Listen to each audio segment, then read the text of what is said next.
Claim. আসসালামু আলাইকুম। এটা একটা ক্রস জাতের ছাগল, কাশি ছাগল। এটা মোটা তাজাকরণের জন্য আমি কী ব্যবহার করব এটাই আপনাদেরকে দেখাবো। 2 থেকে 3 মাসের মধ্যে ছাগল পাহাড়ের মতো মোটা হয়ে যাবে।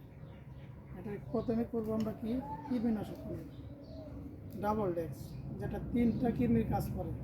গরু ছাগলের 3 ধরনের কৃমি হয়। একটা হচ্ছে গোল কৃমি, কলিজা কৃমি, পাতা কৃমি। এটা সব কৃমির বিরুদ্ধে কাজ করে। এক্সট্রাভাবে আপনাদেরকে ইনজেকশন ইউজ করতে হবে না। এই ডাবল ডেক্স আমরা যদি ব্যবহার করেন সেই ক্ষেত্রে 3 ধরনের কৃমিই কাজ করবে। এরপরে কী করব, লিভারটনিক্স, কৃমিনাশকের পরে লিভারটনিক্স ব্যবহার করব। ভিতরে যত ময়লা আছে এটা পরিষ্কার করে রাখে, পরিষ্কার হবে। লিভারটনিক্স মুখে রুচি বাড়াবে।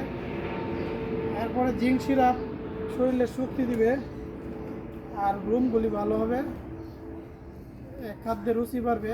এরপরে হলো ক্যাটাপক্স ইঞ্জেকশান, যেটা সবসময় আপনার রুচি সমান পরিমাণ থাকবে এবং মাংস উৎপাদন করতে সাহায্য করবে। ক্যাটাপক্স ইঞ্জেকশন এই হলো ছাগলের চিকিৎসা, মোটা তাজা করা।